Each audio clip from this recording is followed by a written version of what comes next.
Every summer in Japan, when the cicadas fall silent and the air turns thick with incense smoke, the boundary between the living and the dead begins to fade. This is the season of Obon, the time when spirits return home. But in the forgotten village of Kurokawa, the ritual was broken long ago. The dead who were once welcomed with lanterns and prayers never found their way back. Now, every 100 years, when someone speaks the village's name aloud, the lanterns light themselves again. The drums begin to beat, and the forgotten return to finish their dance. This is their story. A story of memory, fire, and a promise that death could not silence. Chapter 1: The First Lantern. The summer wind swept across the rice fields, carrying with it the earthy scent of wet soil and straw.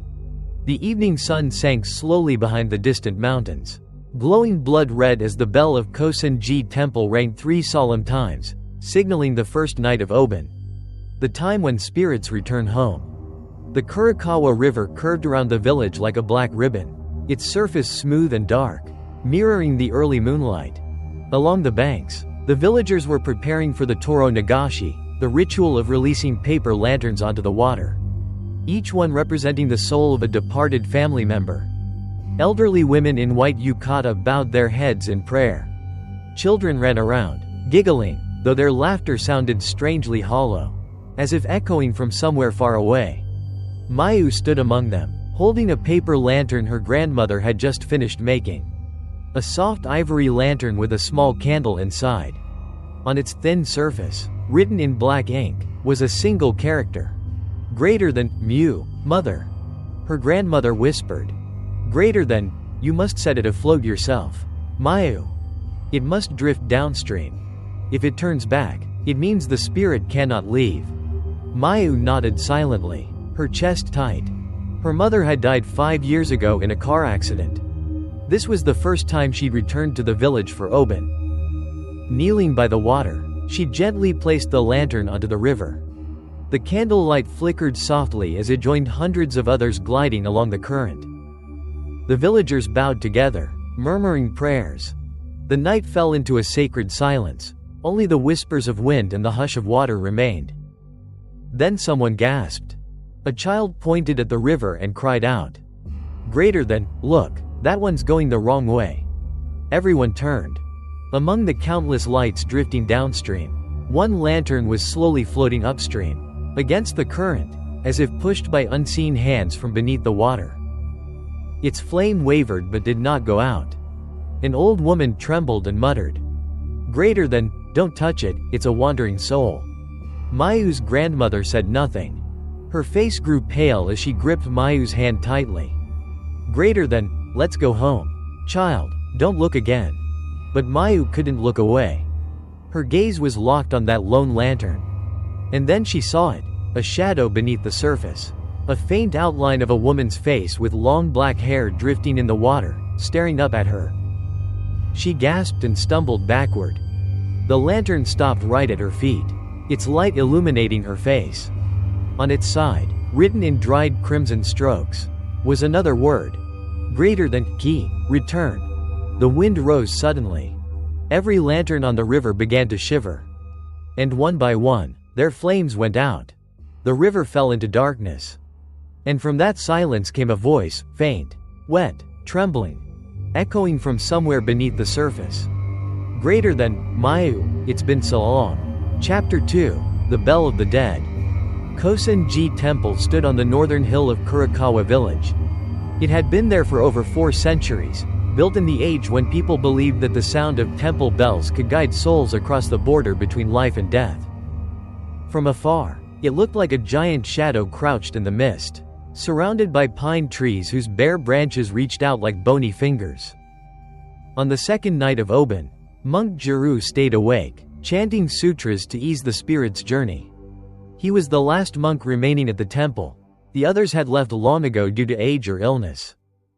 The main hall flickered dimly with candlelight and curling incense smoke. The great bronze bell, hanging in the tower behind the hall, was only rung at dawn. But that night, as the clock struck midnight, a deep metallic sound suddenly echoed through the mountains. Boong! Juru froze.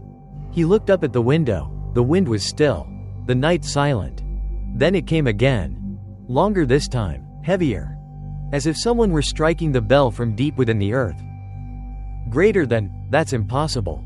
He muttered, clutching his prayer beads. I haven't rung it. Taking a small oil lamp, he walked toward the bell tower. The stone path was slick with moss. And with every step came the faint sound of dripping water. As if someone else were walking right behind him.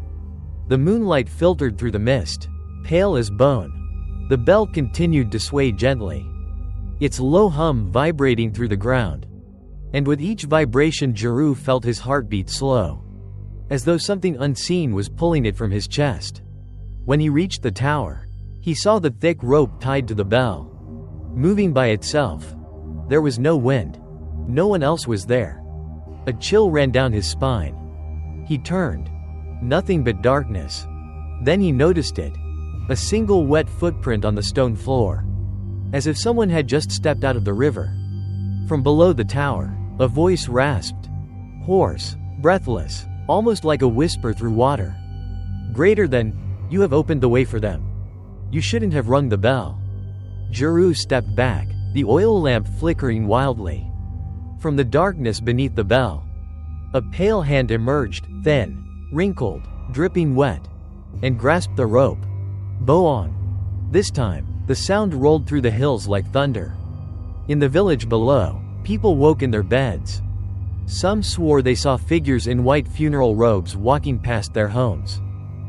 Faces hollow, eyes empty, carrying lanterns that glowed faintly blue. At dawn, the villagers climbed the hill to find monk Juru. He was kneeling beneath the bell, his lips still moving in prayer, eyes wide open, staring at the rope above him. In his lap lay a prayer paper, the sutra overwritten in red ink, letters jagged and smeared like blood. Greater than, Kiro Tazasuna. Do not close the path of return. From that night on, every midnight, the bell of Kosenji would toll 3 times. Even though no living monk remained there. Chapter 3. The Girl in the Wind. After the first night in the village, Mayu couldn't sleep.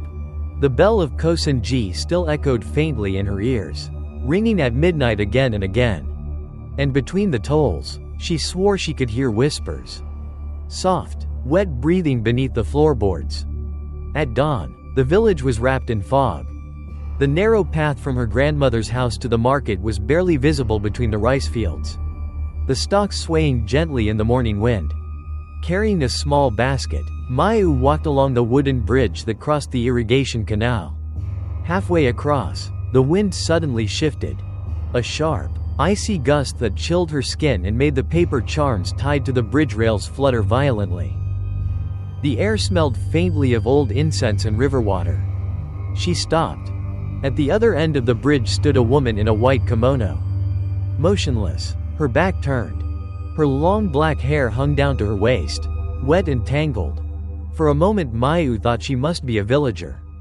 Until she noticed something impossible. The wind was blowing toward Mayu. Yet the woman's hair drifted the opposite way. Her heart pounded. Mayu tried to walk past, head down, pretending not to notice. But as she drew near, the woman spoke. Her voice hollow, low, and gurgling, like air escaping from underwater. Greater than, where are you going, Mayu? Mayu froze. That voice, and her name. No one had called her by name this morning. She stammered, without turning her head. Greater than, I'm going to the market. A long silence followed. Then came the faint rustle of fabric. Footsteps, slow, dragging, approaching from behind her. Mayu felt a cold presence draw close.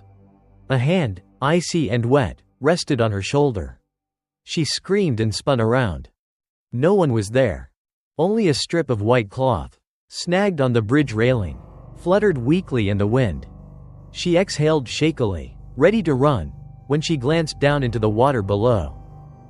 The reflection on the canal's surface showed the woman still standing on the bridge. Head turned toward Mayu, smiling through the curtain of her hair.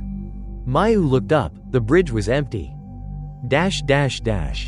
She ran all the way home, breathless, pale. Her grandmother was lighting incense at the family altar. When she saw Mayu's face, she frowned. Greater than, did you see someone? Mayu hesitated, then shook her head. The old woman sighed, eyes dark with worry. Greater than, if you ever see a woman in a white kimono walking against the wind. She whispered. Never look back at her, not the second time. That night, Mayu lay awake on the tatami mat, staring at the paper doors. Outside, the wind began to rise again. From beyond the sliding door came a faint swish, swish. The sound of silk brushing wood, and the smell of damp incense creeping into the room. Someone was standing just outside. Through the paper door, she saw a long shadow. A woman's silhouette, hair hanging down, and eyes hollow and waiting. Chapter 4: The Photograph on the Altar. The third afternoon of Obon arrived heavy with clouds. Though the wind was still, the air in Kurokawa felt strange, thick, like the breath of something unseen. Since morning, Mayu's grandmother had burned 3 extra sticks of incense at the family altar, saying quietly that tonight would be the night when most spirits return. The altar stood against the wall, a small wooden shrine filled with black and white portraits of their ancestors. Her great-grandfather, her parents, and a few older faces whose names Mayu no longer knew. The single candle flickered softly, its glow dancing across the photos. Mayu sat cross-legged before the altar, carefully wiping dust from each frame. Then, as the flame trembled for an instant, she froze. In the old family photograph, one she had seen countless times, there was an extra person. A woman, standing just behind her great-grandfather. She wore a white kimono, her head tilted slightly, a faint smile on her lips. Her face was blurred, as though she had moved during the shot. But her eyes, deep and dark, seemed to stare directly at Mayu. She blinked hard, thinking it was her imagination. But when she looked again, the woman was still there. This photo was taken over 70 years ago, right here in this house. Behind her great-grandfather in the picture was a sliding paper door. The same door that now stood right behind Mayu. A cold shiver ran down her spine. She turned slowly. The door was slightly open. The paper panel swayed faintly with the breeze. From outside came a sound, like wind or breathing. Her grandmother entered the room, carrying a cup of tea. She noticed Mayu's pale face immediately. Greater than, what's wrong, dear?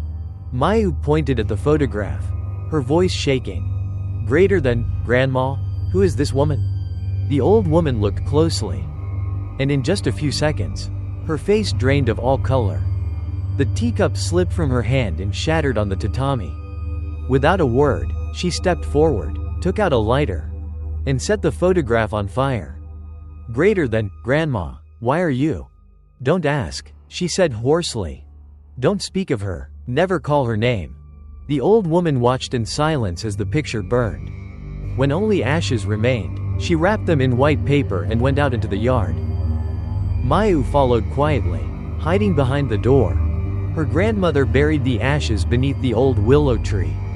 Before going back inside, she whispered, barely breathing the words. Greater than, something followed you home. Since the night on the bridge. The photograph is only the beginning. That night, the air felt heavier than ever. Mayu lay awake, staring into the dark. Then she heard it, a faint click, click, click. Like the sound of an old camera shutter. Her eyes darted toward the altar. The room was dark, but for an instant, a small flash of light blinked in the corner. Cold and white, like a dying camera flash. She sat up slowly. On the wall, a shadow appeared. The outline of a woman in a kimono, holding a camera up to her face. She turned the lens toward Mayu. And then, click. Chapter 5: The Scent in the Attic. Since the night the photograph burned, the house had changed. Every corner felt watched, every shadow seemed to breathe. The scent of incense never faded, it lingered in the walls. Thick and clinging, like invisible smoke.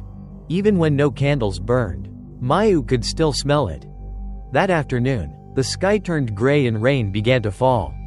Her grandmother went up to Kosen-ji Temple to pray for protection. leaving Mayu alone in the house. Wanting to distract herself, Mayu decided to clean the old attic, a place filled with forgotten boxes and family relics. The wooden stairs creaked under her weight, each step letting out a long, aching groan that echoed through the house. When she reached the top, a sharp wave of incense hit her. The entire attic was veiled in a faint blue haze. But something was wrong. Her grandmother never burned incense up here. On a small table in the corner, a single stick of incense was still burning, its tip glowing red, smoke curling like strands of hair. Mayu frowned, stepping closer. The smell, at first sweet, began to change.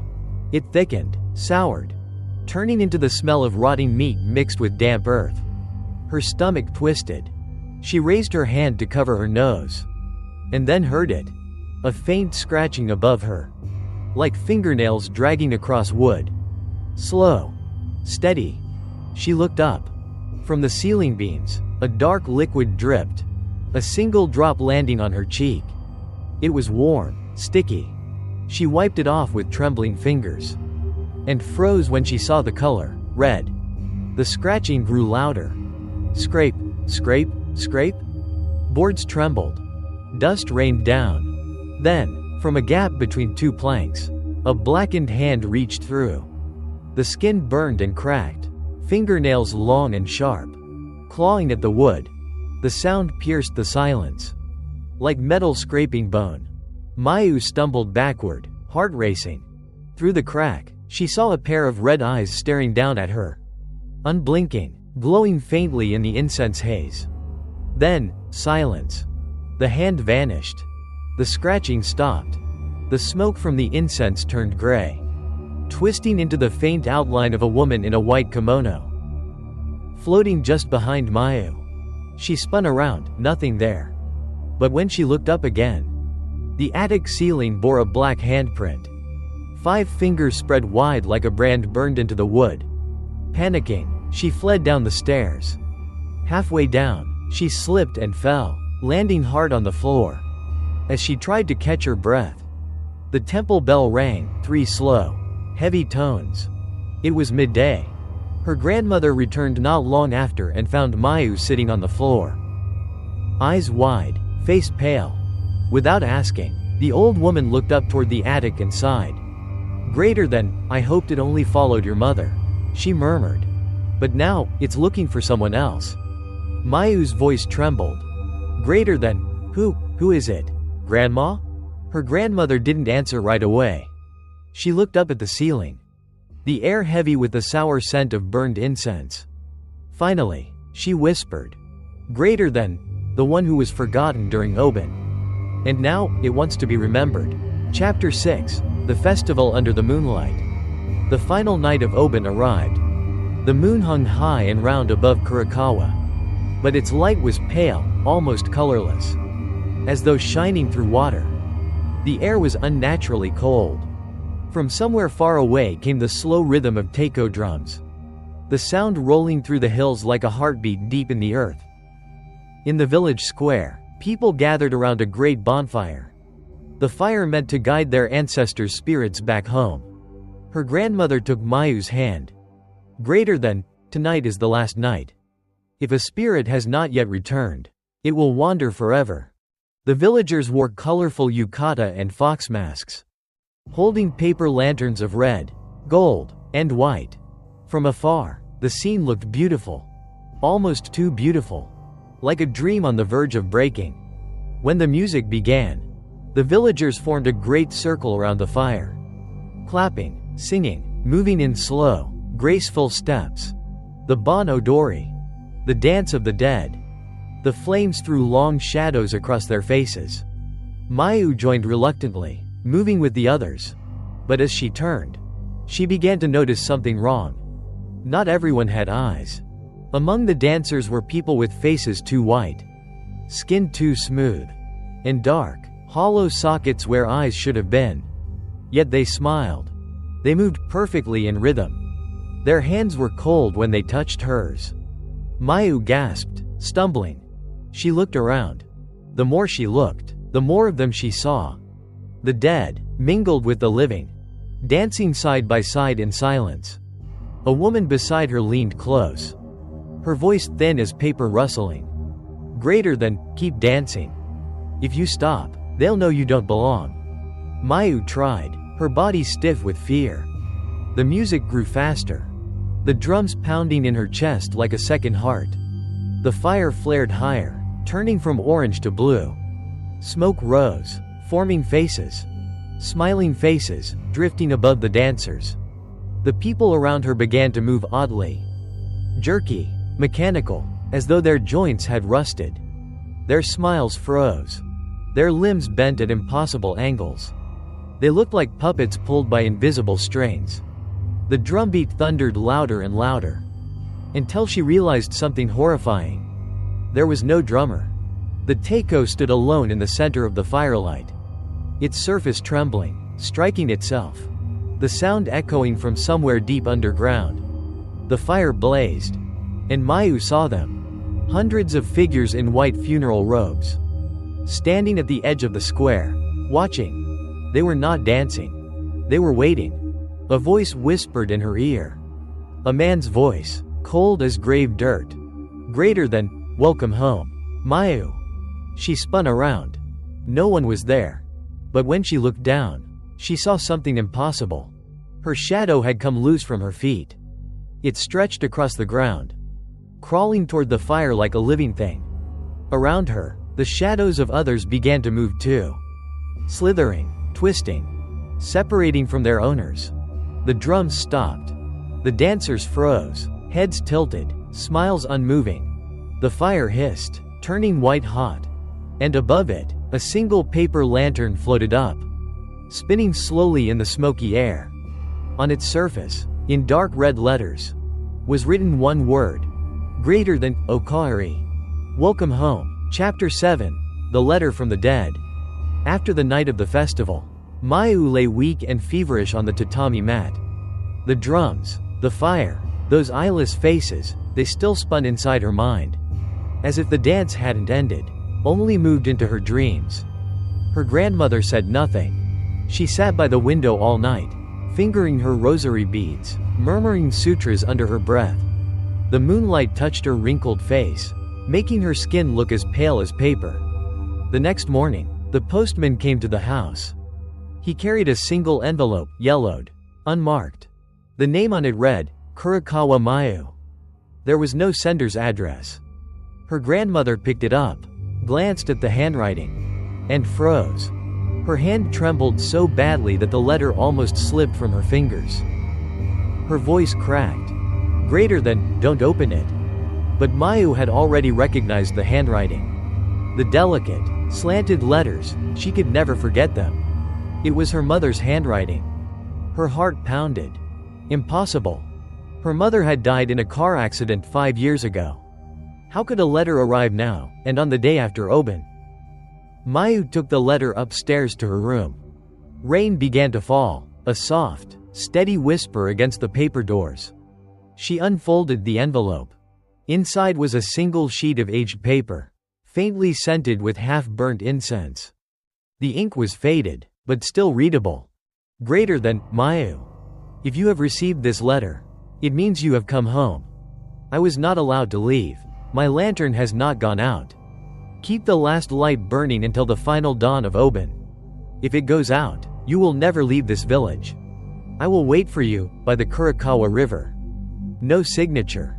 Only a faint bloody fingerprint at the bottom corner of the page.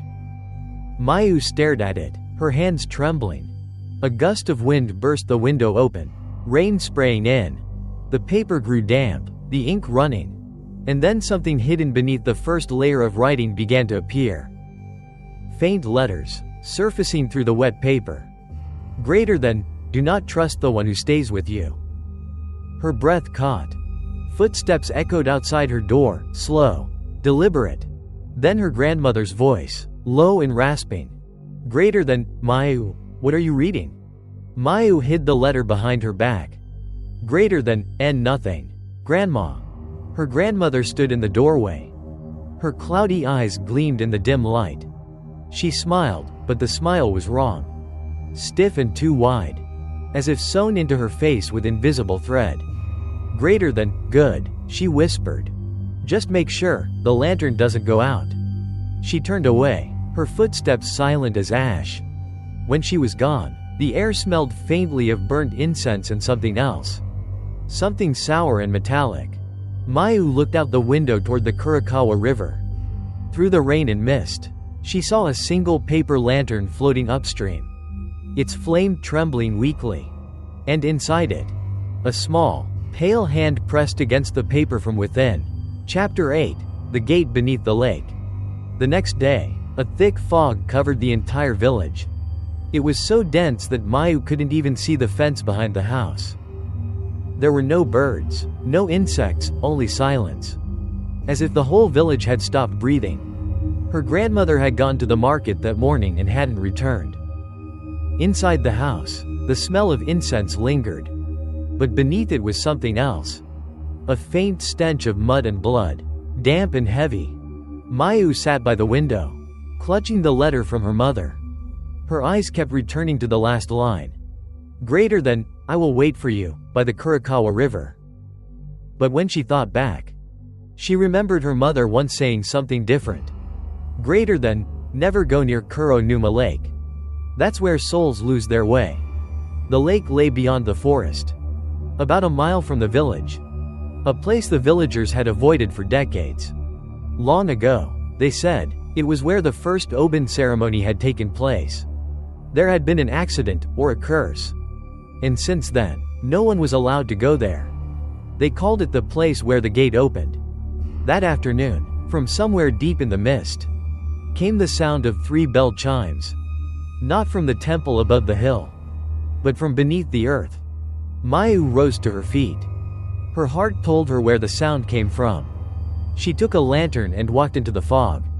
Dash dash dash. The path to the lake wound through twisted pine and bamboo. The ground was soft, soaked by rain, and the air grew colder with every step. A smell of incense drifted through the forest again. Too strong, too sweet, almost suffocating.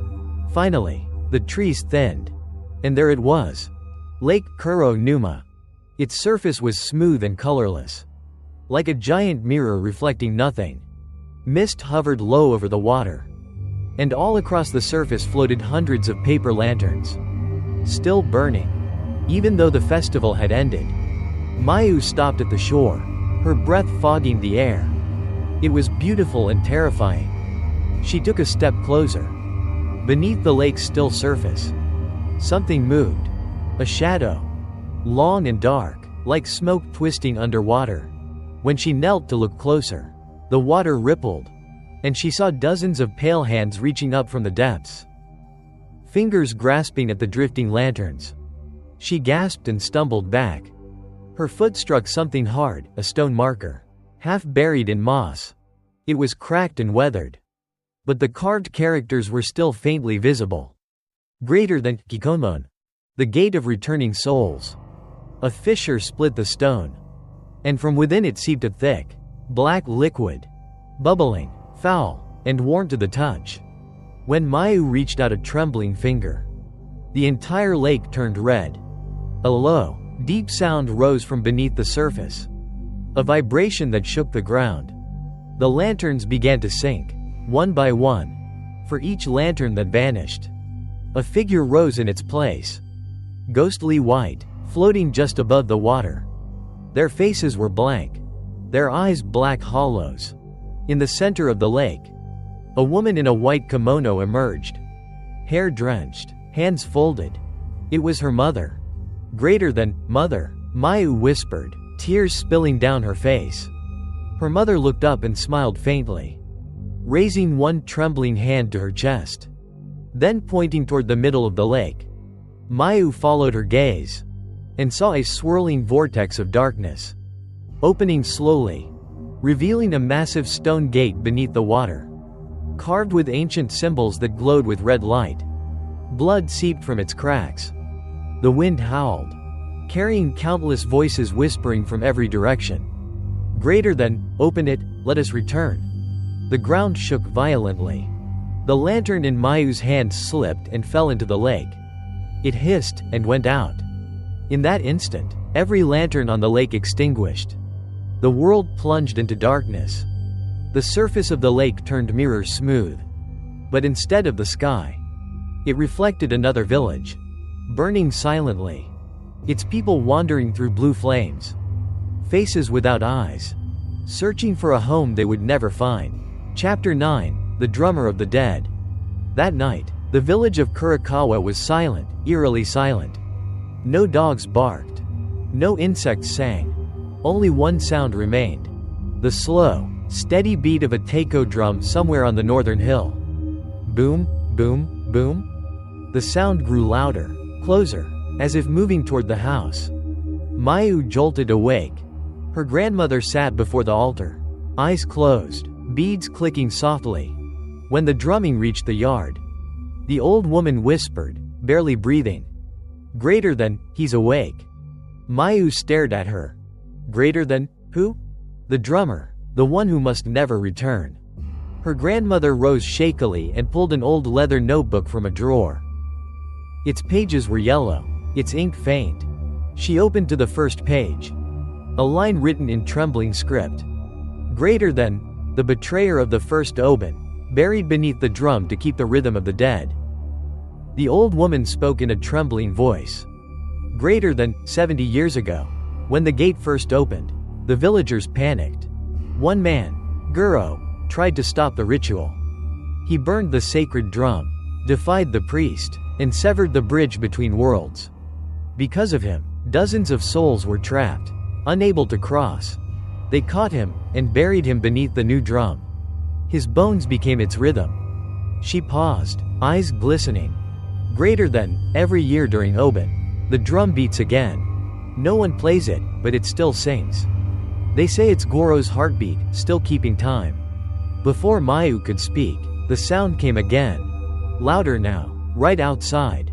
Boom, boom, boom. The altar candles flickered, then went out. Mayu stood slowly and crept to the door. Outside, the yard was drowned in fog. In the center stood a large taiko drum. Its skin blackened with age, its ropes frayed. It rose and fell slightly, breathing. Each thump sent ripples through the damp earth. Greater than, who's playing it? Mayu whispered. No answer. Then, from behind the drum, a figure appeared. A man in torn yukata. Spine bent, eyes sunken, skin gray and stretched thin over bone. In his hands, he held two broken drumsticks. He struck once, and the sound came not from the surface, but from the ground beneath it. Mayu stared in horror. The earth beneath the drum trembled. Through the cracks, she saw bones. Rattling, quivering, moving with every beat. The man looked up. His eyes were white. He smiled, a smile that didn't reach his face. His voice was the rasp of metal scraping stone. Greater than, you opened the gate. Now it's your turn to keep the rhythm. He extended one of the sticks toward her. It was sticky, dark, the end soaked in blood. Mayu tried to step back, but her hand moved on its own, gripping the stick tightly. Her palm burned, it wouldn't let go. The drumsticks were stuck to her skin, fused by something warm and pulsing. The man vanished. And then, her arms began to move. Against her will, she raised the sticks and struck the drum. Boom, boom, boom. The ground split open. Smoke poured out. Voices screamed, hundreds of them, all chanting the same words. Greater than, play, play until the final light dies. Mayu screamed, dropping the sticks. They hit the ground and turned to ash. The drum cracked open, revealing a human skull, its mouth moving soundlessly. Her grandmother rushed outside, pulled her into the house, and slammed the door. Both of them gasped for breath in the dark. The old woman clutched Mayu's shoulders, whispering, "Greater than, the drummer has awakened. When the sound stops, the last lantern will go out. And when that happens, the gate will open completely." Chapter 10: The Lantern That Would Not Die. That night, the sky was utterly black. No moon. No stars. Only the cold breath of wind drifting in from Kuronuma Lake. A wind that smelled of ashes and damp earth. Inside the house, her grandmother placed a single paper lantern on the altar. Its paper was pale and delicate, its candle trembling inside. On its surface, 2 characters were written carefully in black ink. Greater than, Mu Deng, Mother's Light. Her grandmother spoke softly, voice hoarse with fear. Greater than, tonight is the last night. This lantern must burn until sunrise. If it goes out before then, you will never leave this place. Mayu nodded, clutching the lantern tightly in her lap. Her grandmother sat beside her, praying under her breath. The smoke of incense curled between them like silent whispers. Hours passed. The house was still. The world outside, quieter than death. Then came a sound. The soft creak of the wooden door shifting in the wind. The candle flame flickered once. And a strange whisper came. Not from outside, but from inside the lantern. Greater than, blow it out. Mayu. The light is too bright. If it stays lit, they'll find their way here. Her heart froze. The voice, it was her mother's. She looked toward her grandmother. The old woman was still kneeling by the altar. Hands clasped, lips moving. But something was wrong. Her chest did not rise. There was no breath. The prayer continued. But her throat was still. Then a gust of wind swept through the house. Strong enough to rattle the doors. The flame trembled violently. Mayu shielded it with her hands.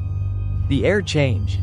The smell of incense grew foul, turning to the scent of decay, rotted flowers and stagnant water. She gagged. Slowly, her grandmother turned to her. Her back was bent at an impossible angle. Head tilted far to one side. A cracking sound following every movement. Greater than, Mayu. Gee, Grandma. The old woman leaned closer. Her face inches from the lantern. Her eyes were hollow pits. And her mouth stretched into a fixed smile that tore the corners of her lips. Greater than, the light's too bright. My dear. The others want to see it too. The windows burst open. The air roared. The photos on the altar fell face down. The candle shook, almost extinguished. Greater than, no. Mayu screamed, Mother, please, don't let it die. The wind stopped. Everything went still. The flame steadied itself, small, golden, stubbornly alive. Mayu looked up, trembling with relief. But standing in the doorway was a figure in a white kimono, holding an upside-down candle, its flame burning downward, dripping red wax that hissed as it hit the floor. Her mother. Greater than, you did well. Mayu, she said softly. You kept it alive. Now, bring it to the river. The light must return to the water. Mayu shook her head, tears streaming. Greater than, no, you said it must burn until sunrise. Yes, but sunrise for the living is over. For us, it's just beginning. From the altar, the bell charm rang once. Then again. 9 times in total. The air pulsed with a deep vibration, like a heartbeat coming from the ground. Her grandmother's body collapsed forward, still whispering prayers in dozens of different voices at once. Greater than, take the lantern, open the gate. Mayu grabbed the lantern, bolted out the door, and ran into the dark. The sky was pitch black. In the distance, the Kurokawa River shone faintly, lit by hundreds of lanterns drifting upstream, their lights reflecting off the water like ghostly eyes. And above them all, the sound of taiko drums echoed faintly, as if the river itself was beating its own heart. Chapter 11, The Return of the Grandmother. Morning came, gray and airless. The wind had died, but the sky pressed low, heavy with rain. Mayu awoke on the cold tatami. The lantern beside her had long gone out. Its wax hardened into a pool of red. Next to her lay her grandmother, eyes closed, face serene. Mayu called her name softly, shook her shoulder, no answer. The skin was already cold. She sat there for hours, holding the old woman's hands. The incense smoke drifted through the room. Sweet at first, then bitter. For the first time in her life, Mayu felt completely alone. Her mother was gone, her grandmother too. Obon, the time for reunion, had taken everything from her. Exhausted from crying, she finally drifted into a restless sleep. When she opened her eyes again, the light had changed. The sky outside burned orange with sunset. And on the porch, her grandmother was sitting there, just as she always did in the mornings, warming her hands over a small charcoal brazier. Mayu's heart stopped. The old woman turned, smiled gently. Greater than, don't cry. My girl, I couldn't leave yet. Greater than, BB, but you weren't breathing. Greater than, not yet aloud. The grandmother murmured. One soul still hasn't found its way home. Greater than, whose soul? Mayu whispered. The old woman's gaze deepened until Mayu saw herself reflected in those clouded eyes. But not the living her, a pale copy. Lips blue, standing behind her shoulder. Greater than, yours, Mayu. You never left this village. Her blood ran cold. Greater than, that's not true. I'm alive, I can feel. Greater than, look, the grandmother said softly. Mayu turned toward the family altar. A new photograph sat in the center, framed in black. She stepped closer, trembling, and brushed the dust from the glass.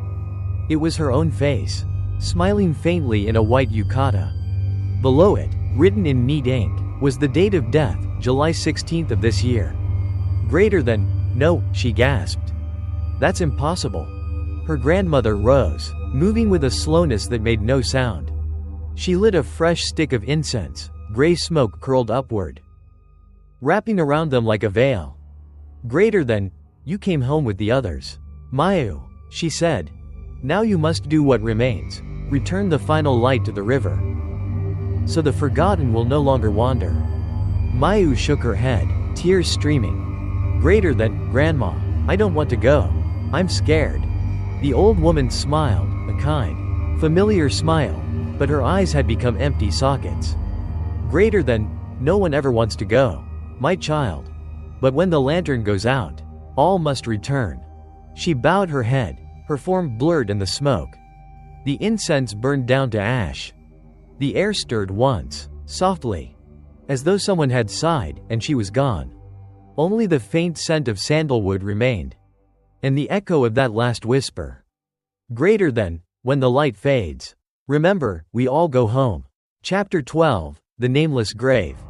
After her grandmother vanished, the house felt hollow, as though all sound had been drained from its walls.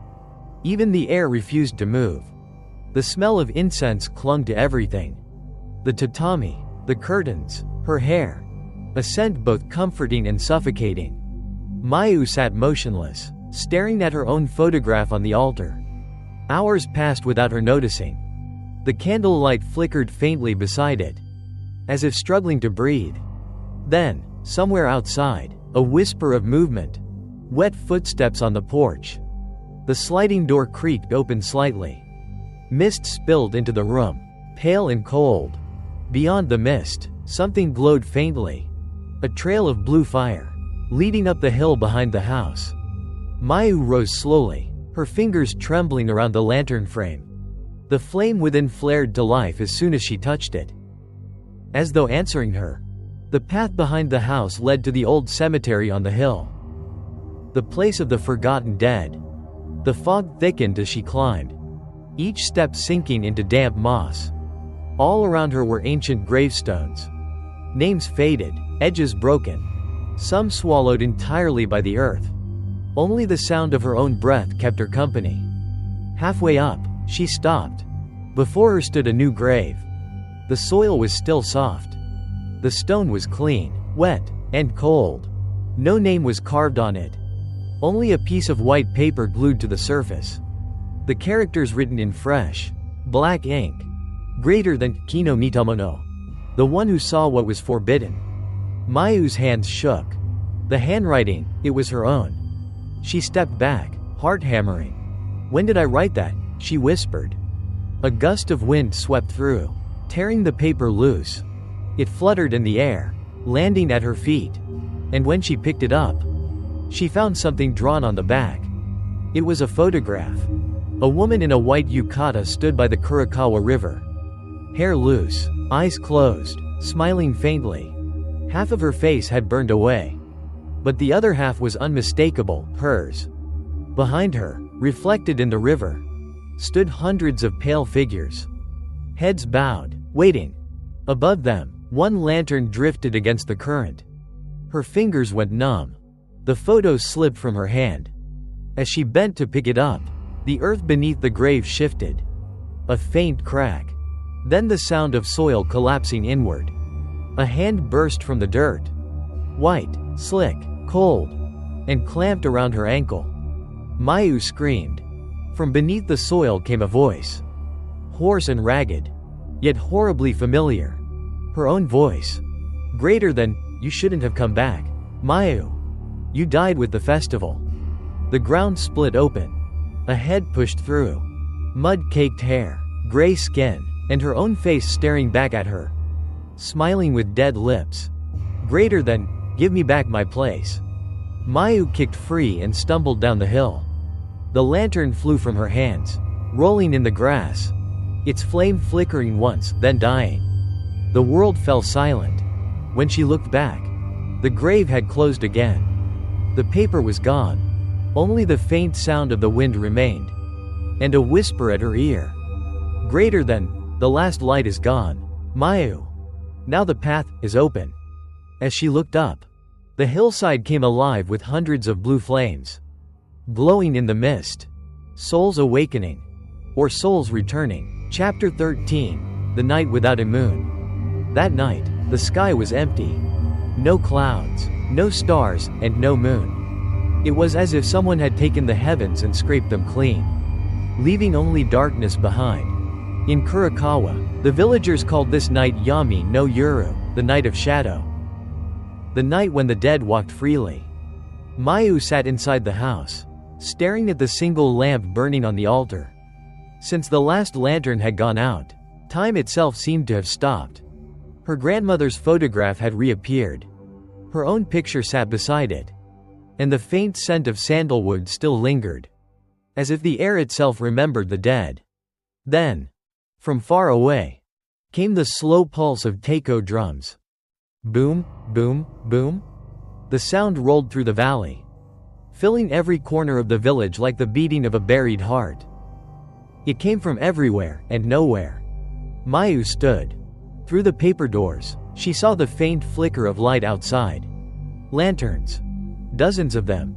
Blue-white, gliding through the mist. She slid the door open. Outside, Kurokawa had changed. The streets were filled with people holding lanterns. Men, women, and children, all walking silently toward the river. Their faces were calm, their movements slow, but their skin was as pale as wax, their eyes hollow and lifeless. And yet, they were smiling. She looked closer and saw familiar faces among them. The shopkeeper, the monk from Kosenji, the old man who lived by the bridge. All of them had died years ago. Then she saw herself. Her reflection, or her shadow, was among the crowd, walking with the others, a lantern in hand. Its flame had gone out. Greater than, "No," Mayu whispered. "That can't be me." She turned to run, but the ground beneath her feet felt soft, wet. When she looked down, the dirt had turned to water. Dark, silent water, rising slowly around her ankles. From the fog came a low chant. Hundreds of voices speaking as one. Greater than, "Tonight, all return?" The drumbeats quickened. The crowd moved as one body. Lanterns bobbing like stars swallowed by the tide. Mayu followed without meaning to. Her feet pulled forward, her breath matching their rhythm. At the edge of the village, the Kurokawa River burned with blue light. Hundreds of lanterns floated upstream, casting reflections that shimmered like faces. There, by the water, stood her mother. White kimono, loose hair, a candle burning upside down in her hand. Behind her, the mist shimmered, forming a vast circle of light. A false moon made of fire. Greater than, "Mayu." Her mother's voice was calm. "It's time. You don't belong there anymore." Tears welled in Mayu's eyes. Greater than, I'm not dead. I'm still here. You crossed the gate, my child. You've been here since the first night. The river surged higher. Faces rose beneath the surface. Hundreds of them. The villagers of Kurokawa. Their eyes black, their mouths open, calling in unison. Greater than, come home. Mayu backed away, but the water climbed higher. The light from the river reached the sky, where the moon should have been. And there, instead, hung a single enormous circle of flame, turning slowly, its light reflecting countless faces. Then the drums stopped. The chanting ceased. All the lanterns went dark. The world held its breath. And from the silence, the river whispered, softly, endlessly, greater than, welcome home. Chapter 14, The Fire on the River. The Kurokawa River glowed like a living vein through the valley. Its surface shimmered with hundreds of faint blue flames, lanterns drifting against the current, their reflections trembling on the water like lost stars. The air smelled of smoke and incense, sweet and rotting at the same time.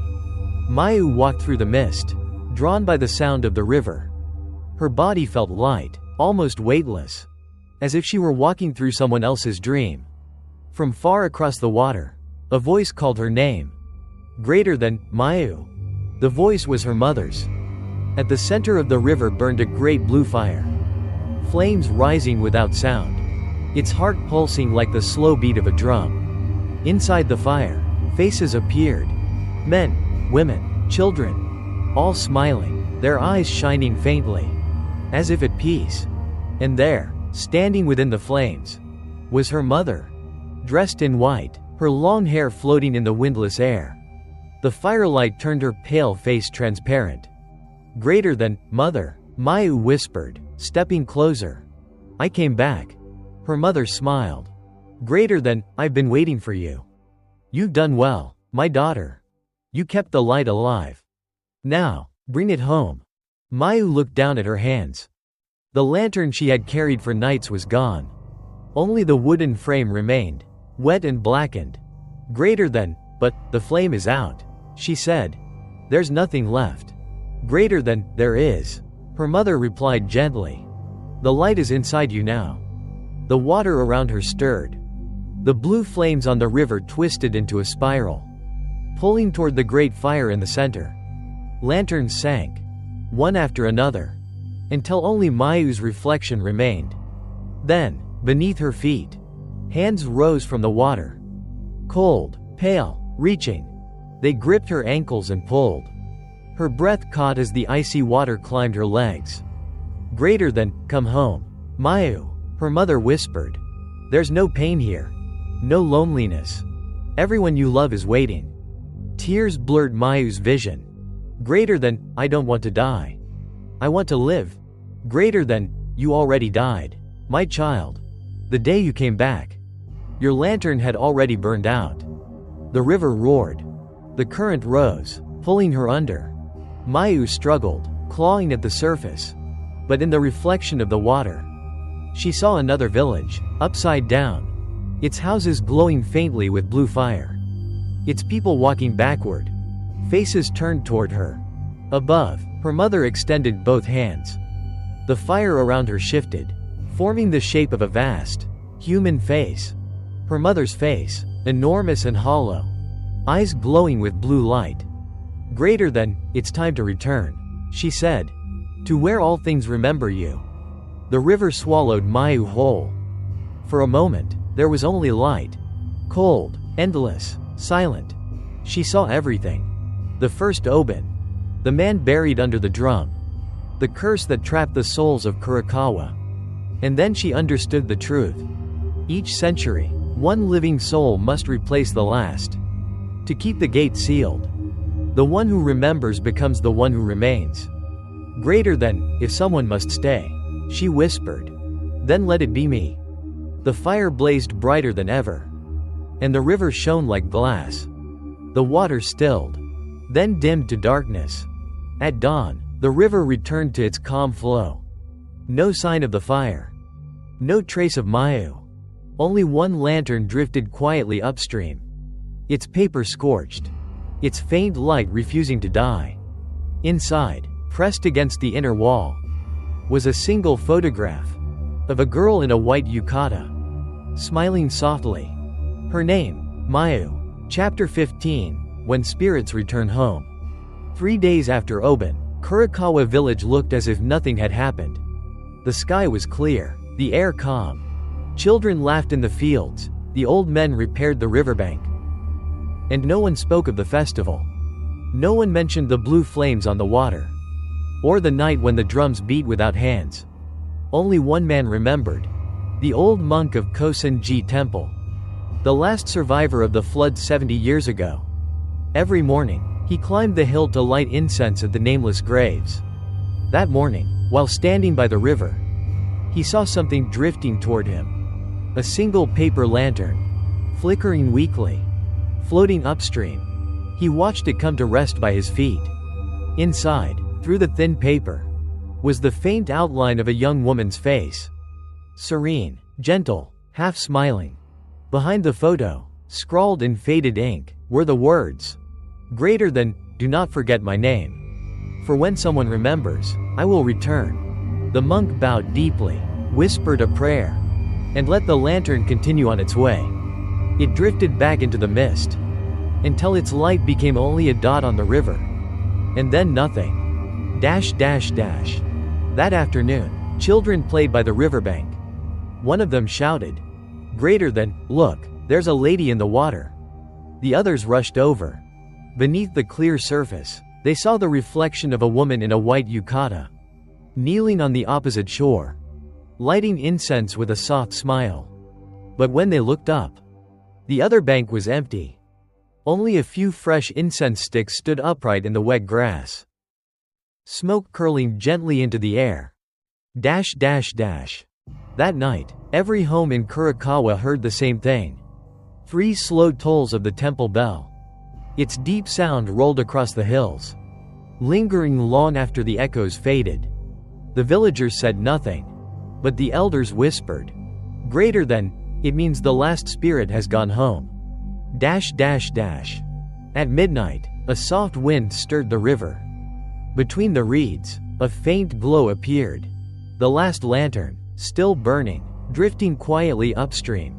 On the far shore, the shadow of a young woman sat watching. When the lantern's light vanished into the fog, she smiled. "Greater than, thank you for remembering us." Her form faded into the mist. Only the faint shimmer of the river remained. Tiny lights gliding beneath the surface, like spirits smiling as they returned to the deep. Candle from the final note in the Kosenji Temple Journal, year 1984.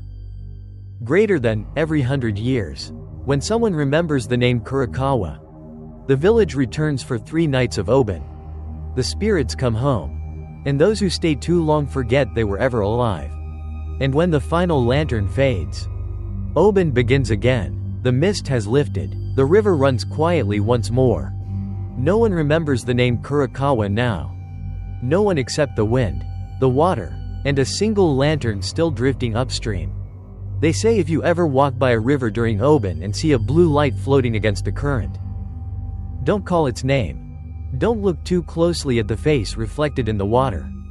Because once you remember, the village will remember you, too. Like and subscribe to Whispering Dark Tales for more chilling ghost stories.